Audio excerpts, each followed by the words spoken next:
These trees hide Central America's most elusive big cats. Pumas, masters of concealment. Ocelots, margays, and jaguars, the largest cat in the Americas.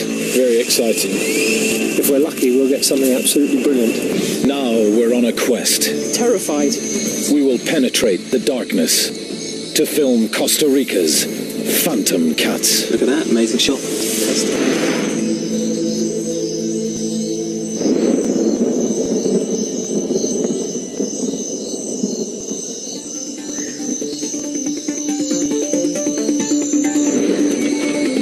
We've assembled a crack team, and we're hot on the trail of the forest predators.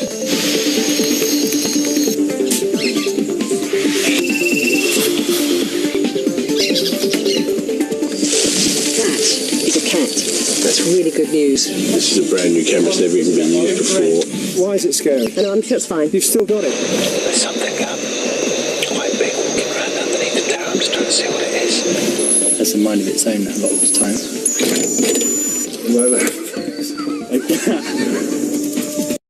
The cats in this forest, we need to find their prey at the source.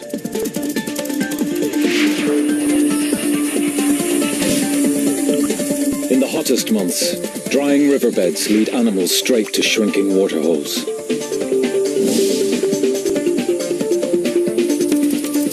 To drink, animals must gamble with their lives. The cats just need to lie in ambush.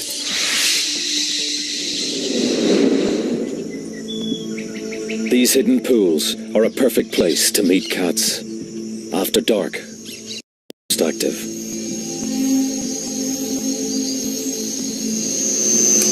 Okay, start this. Our arsenal of cameras gives us the ability to see through the night.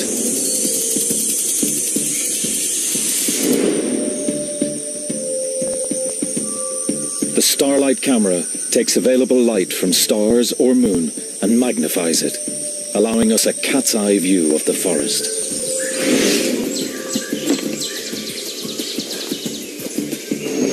Motion-triggered camera traps silently monitor the game trails using invisible light. The infrared camera brings us face-to-face with predators and prey.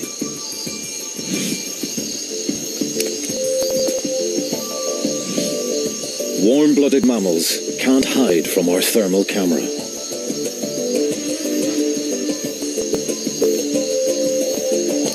And then there's our secret weapon.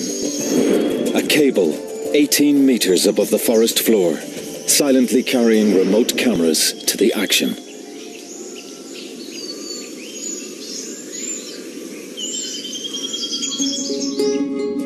All of this unique technology has just arrived in Costa Rica's Santa Rosa National Park. The aim? To film one waterhole with cable cameras and remote cameras, as well as camera traps spread further afield.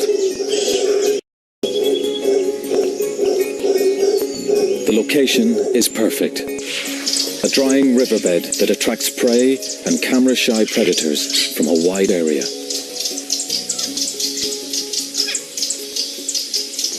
But it's a very ambitious plan. Nothing quite like this has ever been attempted before.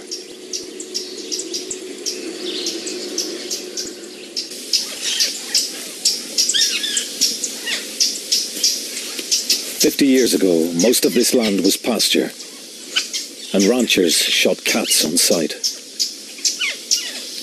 Now, Santa Rosa and the surrounding area is one of the most important natural refuges in Central America, and the daytime forest is full of life. But the life we're looking for is normally concealed by trees.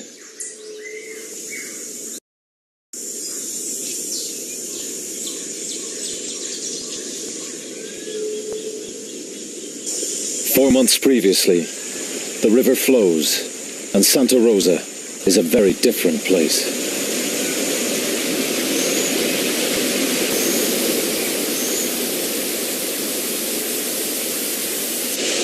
Martin Dorn and cable expert Tim Fogg are greeted by the heaviest rain in decades. The river is much higher than usual, so just getting around is a challenge.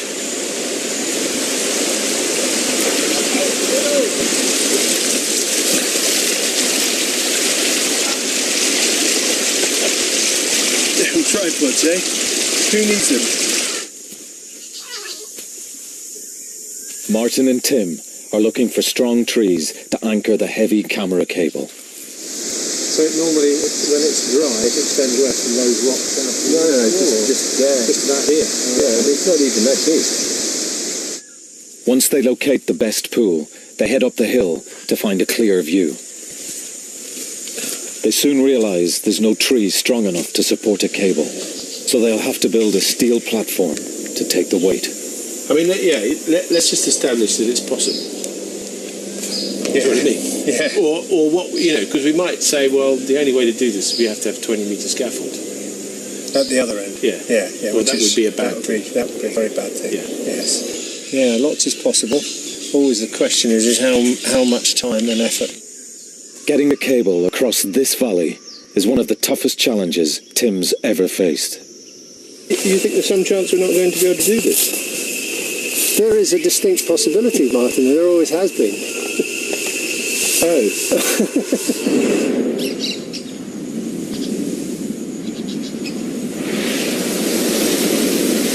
The dry season winds drive water out of the forest.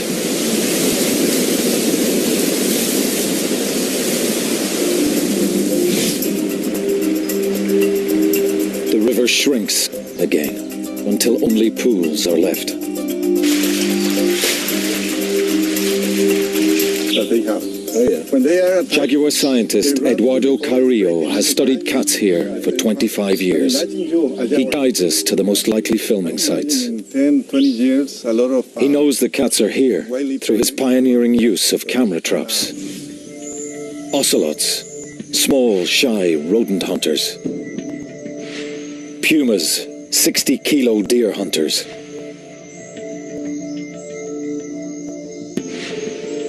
And jaguars, the biggest cat in the Western Hemisphere, yet one of the hardest to see.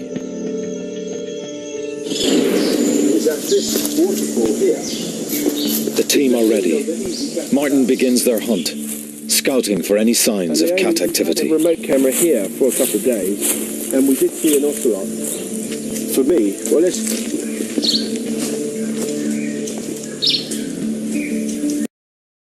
What's that? What's that? That's a cat.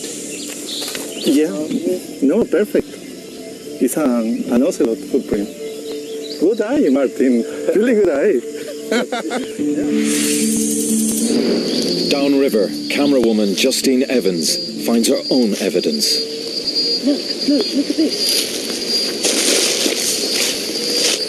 That is a cat. It's large. That's a puma or a jaguar. That's really good news, because we've got about 4 different pools here to choose from, all within a kilometre stretch, and to see some evidence of a big cat coming into this particular pool is a really good sign.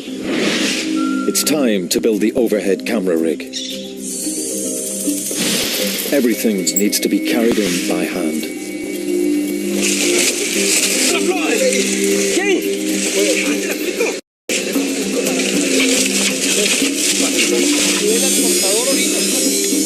A 7-metre-high platform will anchor the cables and serve as a control centre for the remote cameras in the valley.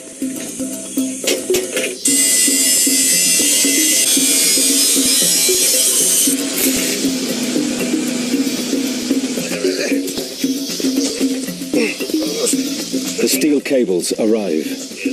Carrying these 150-kilo weights to the site is just the beginning.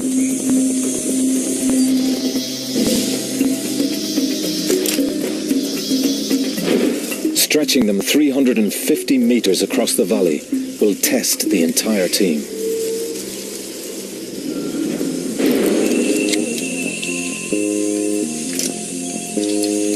One, two, three. crossbows shoot thin line over the trees, but only 100 meters at a time. Yeah, I can see it. I just paused up again. This is just getting worse and worse, really. Then we must untangle the line before firing the next length. 3, fire! It's a major challenge, and everyone's feeling under increasing pressure. We sure we want this? Why is it scary? I know, I'm sure it's fine. You've still got it. It's still going back to I the know. tree. Nothing scary about it. My confidence has gone since I couldn't open the box. Yeah, I'm chuffed with that bit. Yeah, I am. I get chuffed with each bit. But as I say, then you go, oh God, the next bit. Because the next one, the cables are getting heavier and heavier. The pulley systems are getting bigger and bigger. We're into big winches and things now. So A week later, we finally get the line across the valley and into position. Now the team needs a volunteer to zip line down the cable and clear away branches. Jim Spickler has a head for heights. Pretty exciting. Continuing on, I got about 100 meters completed. Got about 200 more.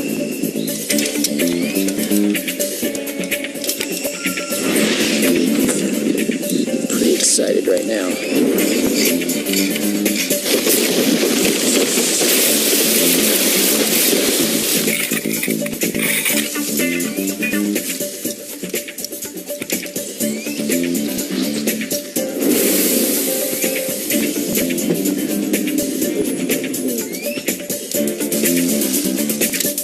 Done well. The cable is ready for action. The dry season tightens its grip and the pools are shrinking fast.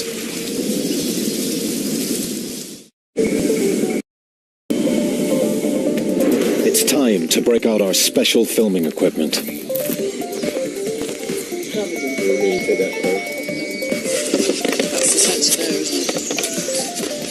Among our most important tools are the trap cameras. They detect movement and record automatically.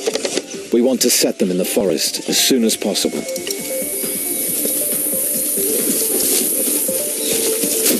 Cameraman Nick Turner has worked in this difficult location before. He has some good ideas for places to set camera traps.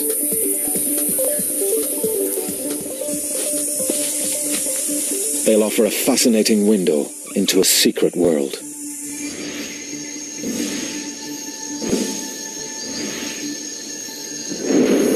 We'll also need to rig remote control cameras to track and film our targets from the tower.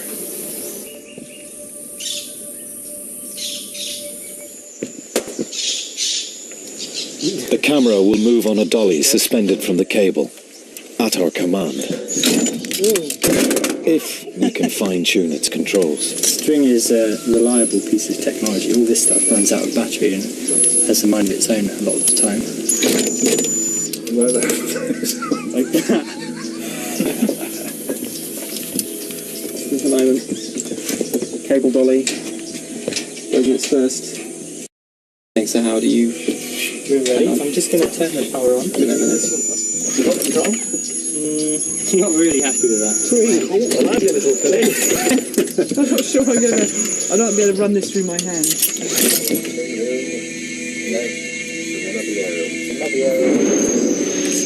With the gremlins almost under control, we can start looking for cats on the move.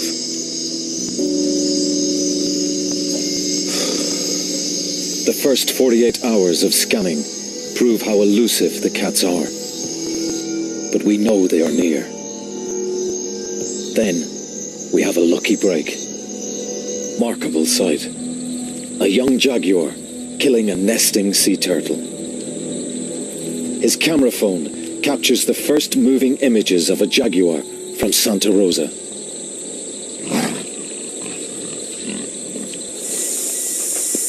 The next morning, Justine visits Luis to gather clues about the jaguar's movements. Hi, Luis. Hi, nice to meet you, Justin. Luis thinks the jaguars travel between hills inland and the beach.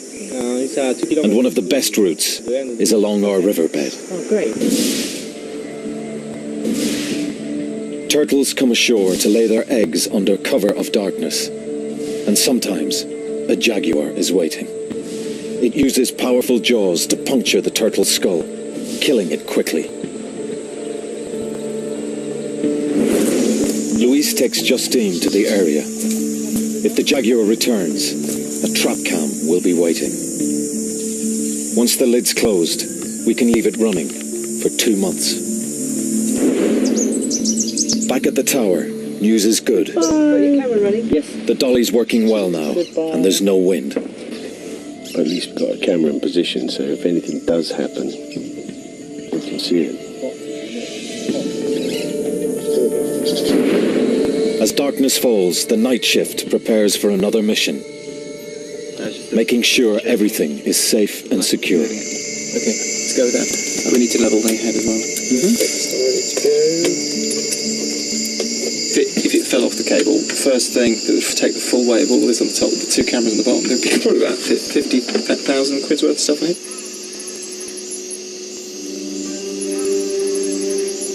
A clear, still night welcomes the camera out. The bright moonlight gives the Starlight camera an aerial shot of this amazing new world.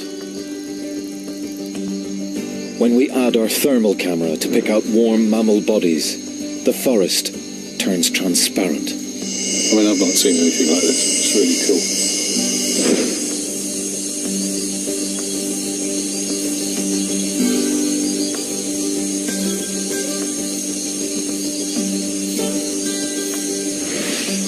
Stop there.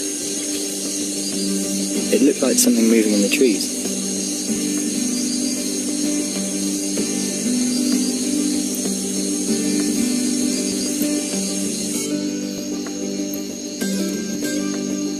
Exposed rocks retain the sun's warmth, outlining the course of the dry river. There's definitely something down in the riverbed. Slow down, stop.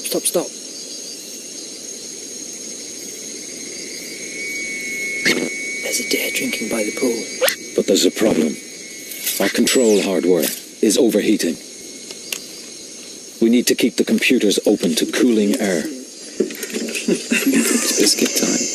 We found out that the optimum space the laptop needs to be open is exactly the same as the packet of biscuits that we get. So it's time to wedge a pack in the laptop. The fortune of the project now depends on a pack of cookies.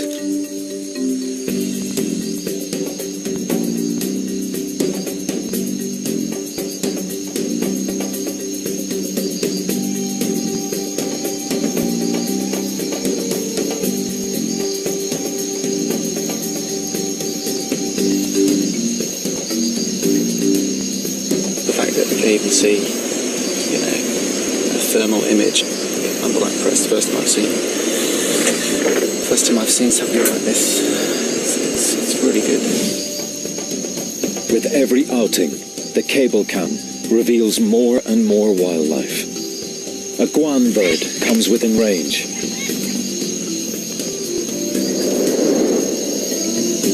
We capture an elusive tree porcupine creeping through the branches.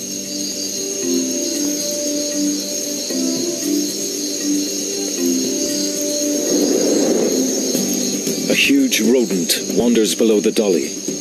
It's a paca, a very rare creature in Santa Rosa.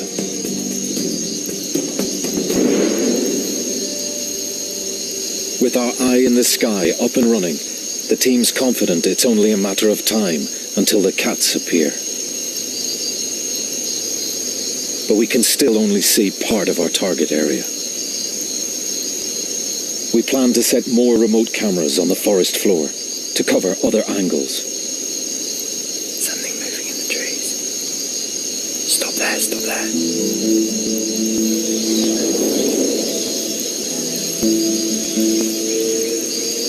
As moonlight gives way to sunlight, the daily roasting of the forest continues. Despite the heavy rain a few months ago, only a few pools remain.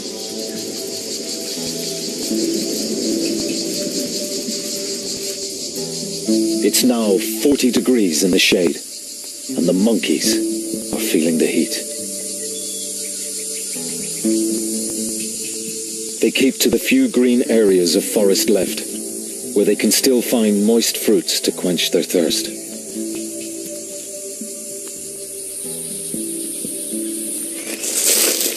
Down on the forest floor, the dry leaves are now as crisp as potato chips. The cats are more likely to use our riverbed for silent stealth. It's the perfect time, but there are problems with the remote cameras. He said, I didn't realise it was going to be, this heat was going to knock out the cameras like it did actually. Can the camera traps withstand the soaring temperatures? Hey, tapir. That's great. That's a fantastic shot. That's fantastic. That's a really good one. It's a great shot. Weighing in at over 300 kilos, Baird's tapir is the largest land animal below the United States. These distant relatives of the rhino use the same paths daily to water, but they are hardly ever seen.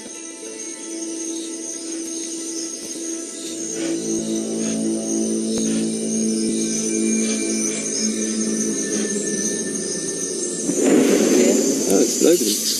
3 deer. Excellent. Oh, good. Nice to get more watery stuff, won't it? Yeah, I probably should have planned it right. But I think we should do what you said, which is point the camera at the pool. Unexpected creatures reveal themselves. Coyotes and a family of raccoons. We're seeing a lot of potential prey, like deer and agoutis. The predators can't be far behind.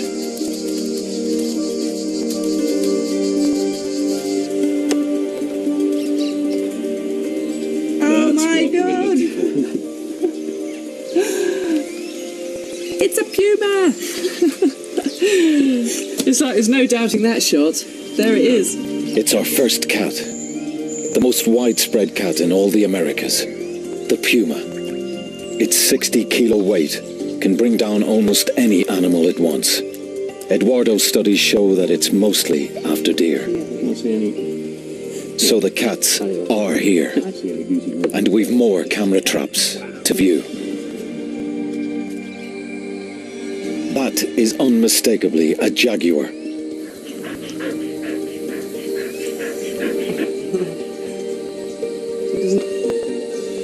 Another incredible image, up close and very personal. Jaguars roam great distances, but they tend to remain in one area for a week or so. Which means there's a good chance we'll see this cat again. Now that is a cat. That is a proper cat. Howard put this one in. Later that night, we mount the starlight and thermal cameras on the cable.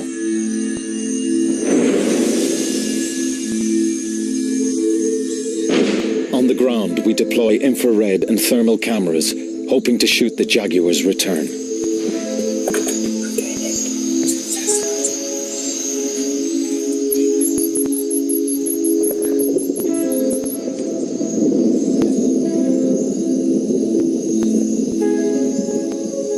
Within minutes, the thermal camera locks onto a moving heat source. Stop that, stop that. I think it's a deer. That's the deer. What's the deer? It's heating.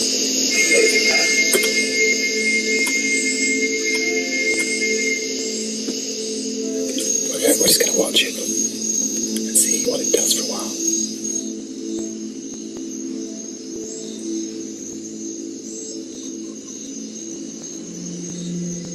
The deer looks like it's coming for a drink. The perfect moment to attract a predator.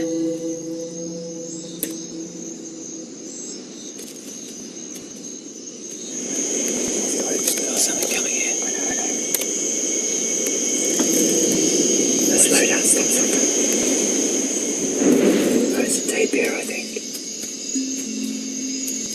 Do you want to just let the dolly out really slowly and smoothly? That's it, that's it. Really slow. Sorry, I'm checking. This is a unique moment. Up till now, wild tapirs are practically unfilmed.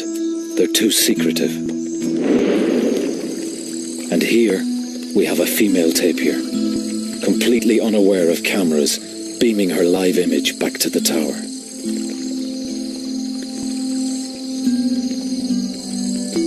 It's a fantastic chance for the crew to observe new behaviour. We've seen a tapir walk down and start bathing, which is awesome. I wasn't expecting it at all. In these dry conditions, tapirs need water daily and use regular bathing spots.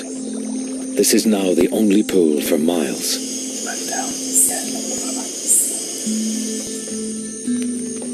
Soon, a second tapir appears. A male. The two seem cautious. It looks like they know each other. He may recognize her scent, because he probably can't see her in this level of darkness.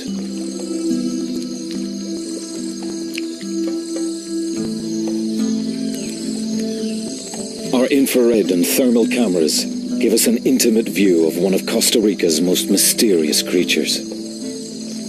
Their gentleness hides a different nature.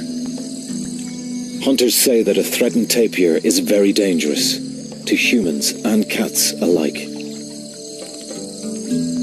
Even a big cat might think twice before ambushing this peaceful scene.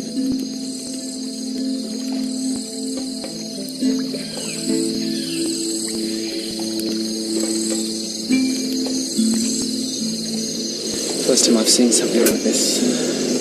It's really good. Nice.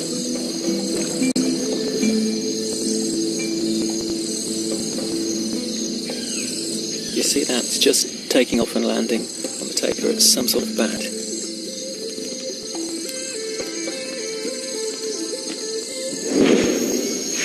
That can only be a vampire. It's drinking blood.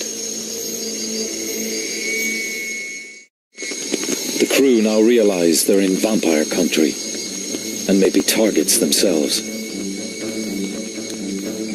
There's bats everywhere. I think they must be here for the deer.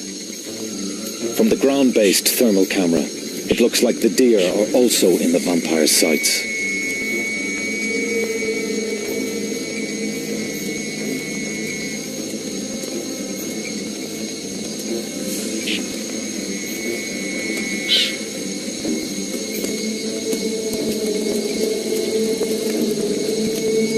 Once they've landed, the bats use their own heat-detecting sensors to home in on their warm-blooded meals.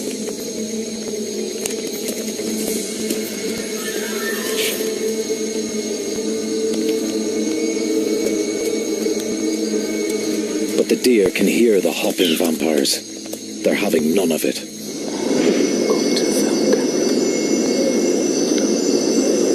On the remote camera, Nick notices a mysterious shape glowing in the bushes. Well, I don't quite know. It's in amongst the branches. Yeah, there's something, isn't there? There's a hot spot back there. Something through those branches. It's definitely a cat, but I just can't see what it is.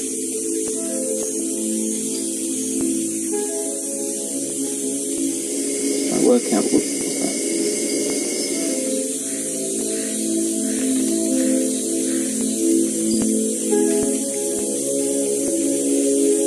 A rustling toad attracts the cat's attention.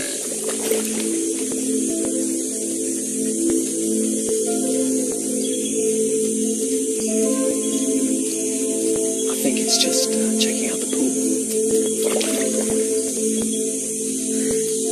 As it leaves the pool, a trap cam picks it up and reveals a new species of cat for the team. It's a male ocelot patrolling his territory. They prey on rodents, even monkeys, but stay well hidden when the big cats are around. It's a fantastic sighting for the crew. Another mystery cat of Santa Rosa. So it looks like we've got a cat. We're on a high. Then, disaster strikes. That's really dramatic news from Nick that the cable, one of the cables has collapsed. The overhead cable let go of its moorings, plunging our cameras and dolly 6 meters into the trees below.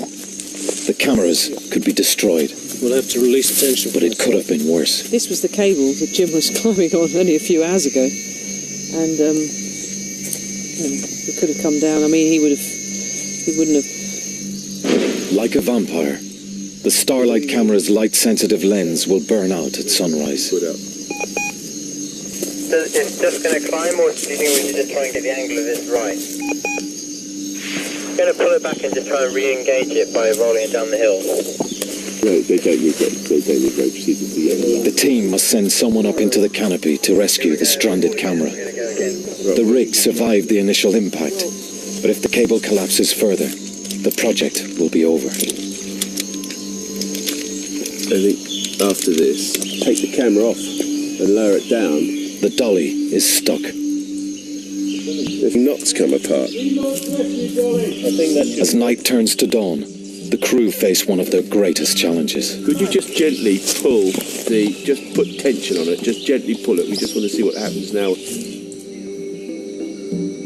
Down towards the end. Yeah, it's never going to get to the end of the friction. To get the dolly down, we'll have to dismantle it in mid-air, a piece at a time. You need more tension, more slack up there. Try and get to the end of the strip. So that's entirely unfair. It's subjective. I believe. The process is painstaking and dangerous. Unfortunately, the pulley's going to be on top of me as well. By early morning, the last sections are safe, but it's a mess, and it'll take a couple of days at least to put it all back together.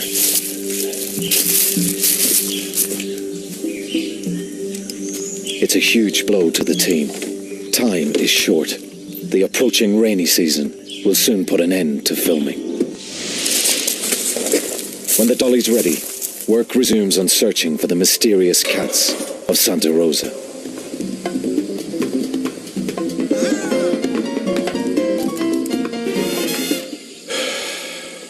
this is tremendous fun.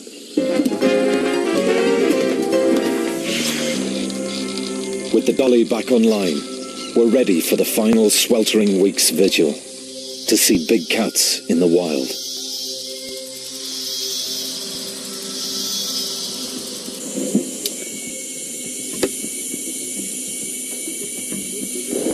Turn it clockwise.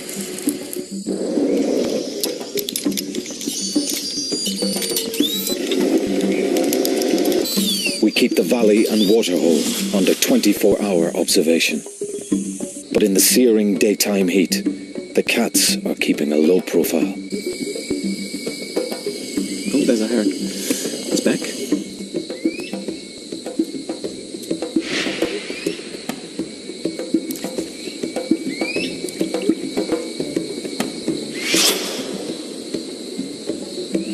We are seeing so much prey, our chances of spotting a jaguar are increasing.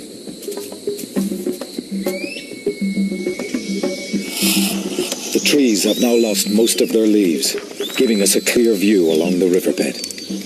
Taking one off. Okay, right. We'll go further that. Yeah.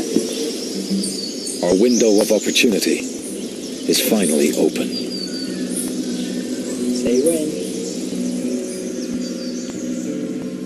The temperatures reach 45 degrees in the shade. If animals want to drink, they must come here.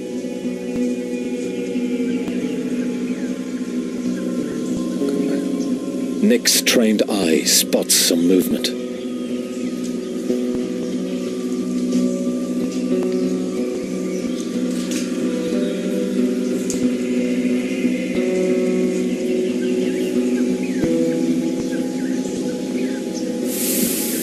It's a puma, right by the waterhole. It's looking over towards the waterhole. I'm still running.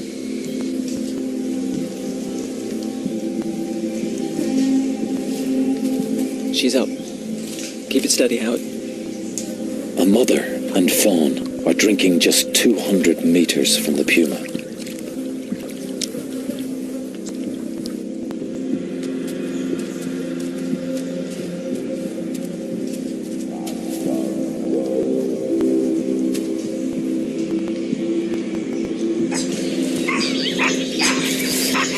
Suddenly, monkey alarm calls fill the air. The mother deer isn't taking any chances and leads her fawn to cover.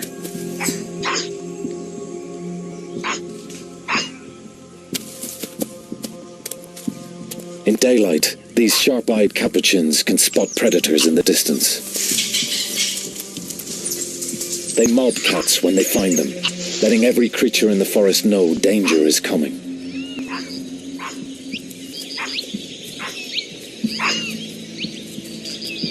These alarm calls are one good reason why cats prefer the night.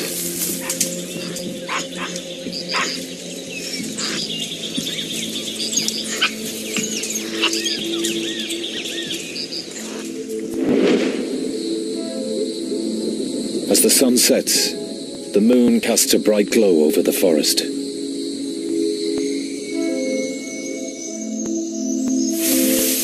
Up in the tower, the crew prepare the starlight camera. In such bright moonlight, conditions are perfect for spying on the riverbed.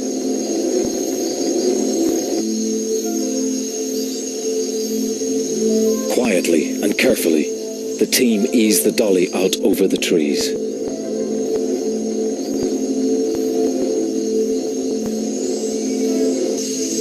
That's about 200 meters. Could be imagining it. We've just found a deer with a thermal camera, and it's in the forest, and it's about 100 meters from the waterhole, and it's just sitting in the bushes and not moving at all. It's just been grooming itself. It's very dark at night, so I wonder if it's just it's a strategy for surviving a dark night, just to sit still in a thick bush and not move. Creeping through the forest, this deer could be taking a chance.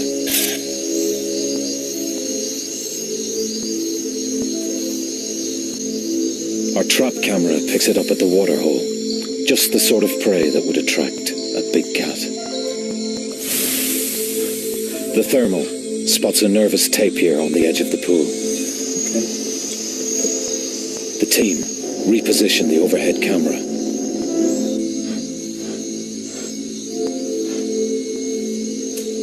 Something unseen startles the tapir. Just run at something there, just turning around. Not far. Keep coming. On the overhead camera, Nick picks up a new heat source. There's something coming in. It's not a deer. It might be a cat. I don't think it's an ocelot.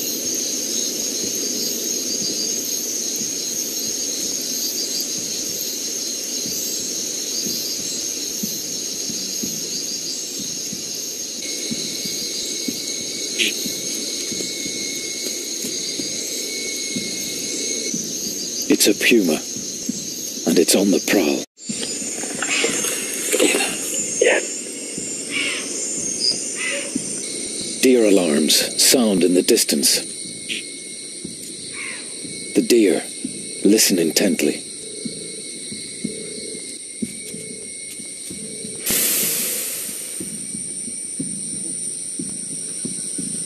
I think it's chasing something, a mouse or a rat or something like that.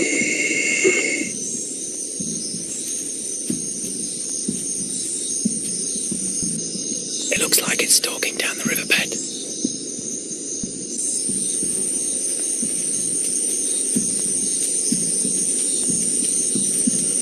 See that it's taking tiny little steps. It's getting closer.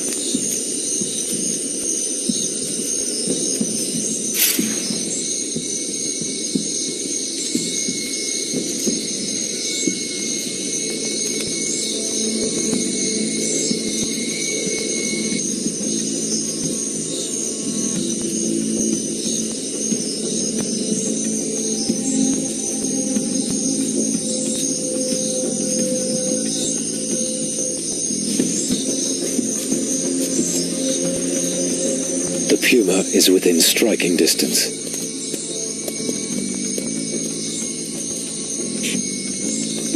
The deer freeze. If they bolt now, the cat will be on them in seconds.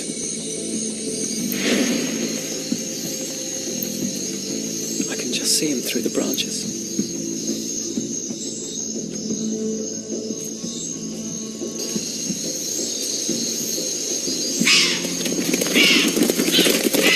But the moonlight gives the cat away.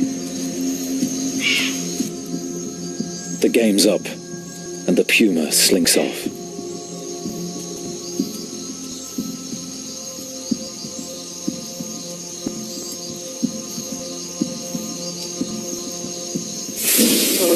Just went on and on, didn't it? Went right under the cable. I know. Right, go and save it now. Back it up. Back it up. Right, it's back. I think that's cause to celebrate. It is, yeah. It is. Too much of a beer. The 6 a.m. beer. Yeah. Excellent. Thank God for that. I thought I had gone. I'm going home. In the excitement and stress of the cable and water hole, the trap cams have been neglected. It was on this beach a jaguar was seen killing a turtle a few weeks ago.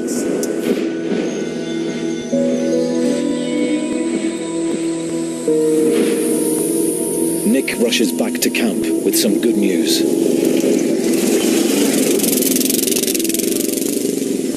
First one I looked at was a jaguar. I think it's just going to come out there and wander around, isn't it? It's just quite happy to... It's obviously the resident jaguar, you know. What, male or female? The trap cams have recorded more jaguars. That's it, we got a jaguar. It's a jaguar there, yeah. I'm not going to high-five you because I said... No, that is absolutely awesome. Yeah, it's good. Martin calls in jaguar expert Eduardo to share our success.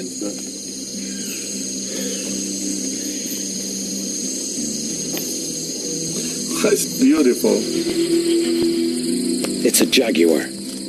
100 kilos of big male, sharpening his claws and scent marking his territory. That's beautiful. Beautiful, just beautiful. The trap cam near the beach reveals an extraordinary scene. Another male finishes his turtle dinner. I mean, that's It's a beautiful animal, huh? beautiful. So you reckon that's what sort of age is that cat, do you think? I think it's an... Let me see. It's an adult. Yeah. Not even our invisible infrared flashes can disturb its meal. Oh, it's really nice. Beautiful. She's beautiful, huh? Very in perfect condition. Yeah. This is an incredible result. Images of jaguars in the wild are extremely rare.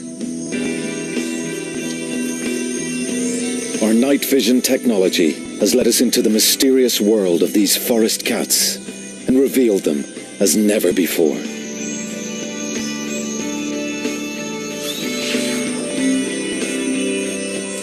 The final camera trap holds the biggest surprise. The ultimate jaguar ambush.